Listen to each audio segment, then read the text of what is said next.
Hello, Carl here with Sustainability Theory News. We're at the Ohio State University's website.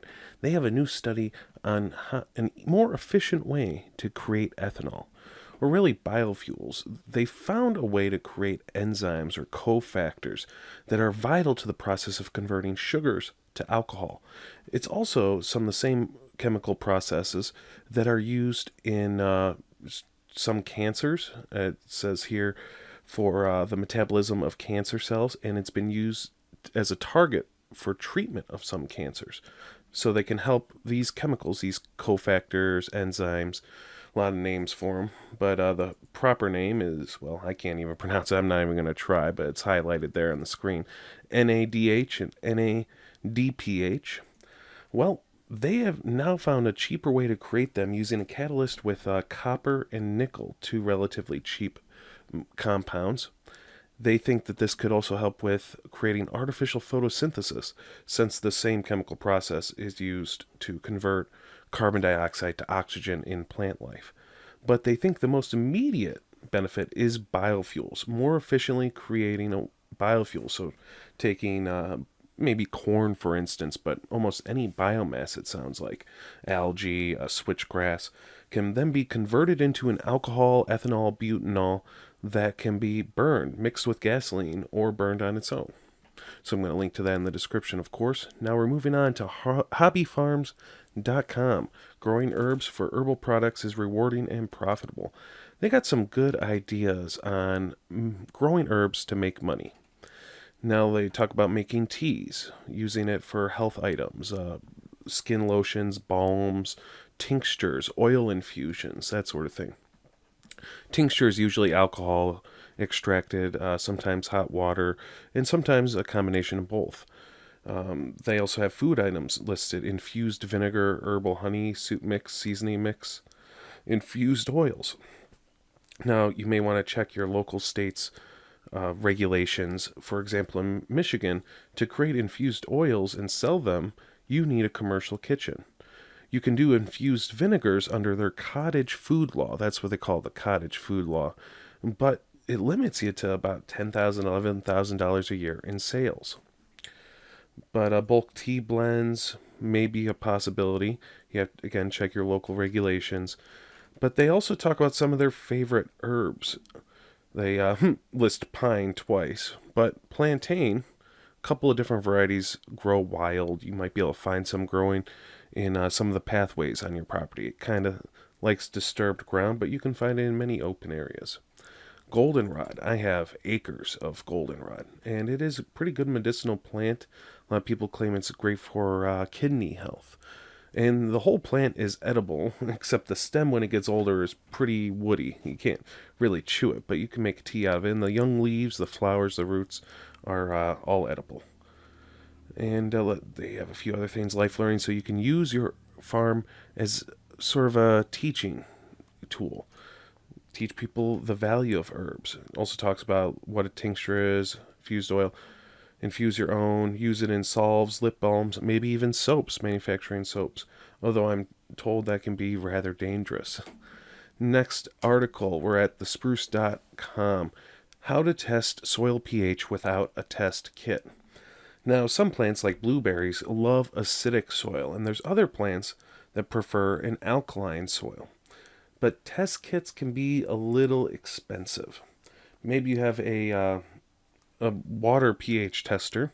Those can be good if you do hydroponic gardening, for example.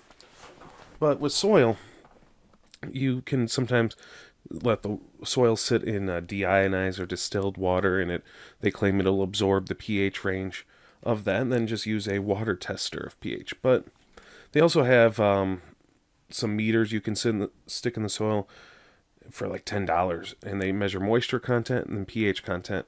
Not the most accurate, but this is also another way to do it quick and relatively cheap or even free. So you need some baking soda, you need some vinegar, you need a soil sample, and a couple of bowls. And mix half a cup of water in with some soil in two different bowls. In one bowl, you're going to add a little bit of vinegar. And if you have fizzing, look for bubbles or any sort of fizzing action, then it's an alkaline soil. To see if it doesn't fizz, then test for acidity. Put a little bit of baking soda, half a cup of baking soda, half a cup of water. And if it fizzles and bubbles with the baking soda, it means you have an alkaline, or rather, an acidic soil, good for those blueberries. And if it doesn't really bubble for either one, then you're more of a basic, neutral pH. So many plants can thrive in that, but some plants just will not tolerate it. So when you're looking at what kind of plants you want to plant, test your soil. And you may need to amend it, adding some sulfur to lower the pH, make it more acidic, adding lime to raise the pH, making it more alkaline. Or you could just measure your pH and then plant plants and trees that naturally love the conditions that are present on your land. All right, next article, we're at modernfarmer.com. They're talking about swales and rain gardens. Now, in the permaculture context, swales are oftentimes found on the contours of land, and they're used to capture water. Now, swales can be dangerous in only really one instance, is if you use a combination of hugelkultur and swales, where you use wood to create a swale and try and hold back water. Well, wood floats in water. So if you try to create a pond or hold back water, rainwater, with a wooden swale, that swale's going to get washed away relatively easily.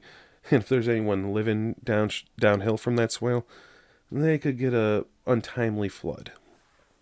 So in the urban context, and that's mostly what they're talking about, urban, suburban gardens, the swales can be used for borders and perimeters to add nice features. They can also be used for rain gardens, water mitigation. Maybe you have a nice wet spot and you want to dry it up. You can get some water-loving plants, ferns, asparagus, rhubarb. Here, it looks like they have their gutter going right down into the soil, into their little rain garden area. They also talk about a dry well, I think they call it, or a dry bin, dry ditch, where they dig a hole, basically, fill it with pea gravel. And before they fill it with pea gravel, they put down some landscape fabric so weeds can't grow in there. Then they put in the pea gravel, and it sort of acts as a water reservoir. And then you can even put plants inside that gravel that love water. And they mentioned some of those here too. Like I said, asparagus and rhubarb, but there's marshmallow, watercress, of course, flag, Labrador tea, water mint, lemon balm. Lots of different options there. Now I'm going to link to all these articles in the description, of course.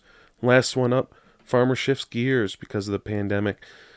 More direct-to-consumer sales. If you are a farmer or a homesteader, restaurant sales have dried up a lot.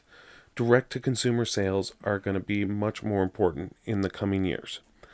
Whether you raise livestock or herbs or vegetables, you got to find a way to get it right to the people.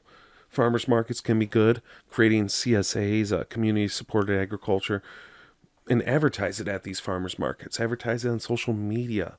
Print up flyers and go knocking on your neighbor's doors. Get the message out there that you have good local food products available. Talk to people about the importance of having a local food system. It's more resilient. If something were to go wrong in society, it's better to have more of your food produced locally. Talk to your Congress people about the Prime Act. It can help, allow more butcher shops, more meat processors to open up, which can allow more small farmers to get their meat, their products to the marketplace and to the consumers. Of course, if you have any questions, comments, leave them in the comments below. If you like this video, hit the like button. If you want to see more of it, subscribe to my channel. Have a great day.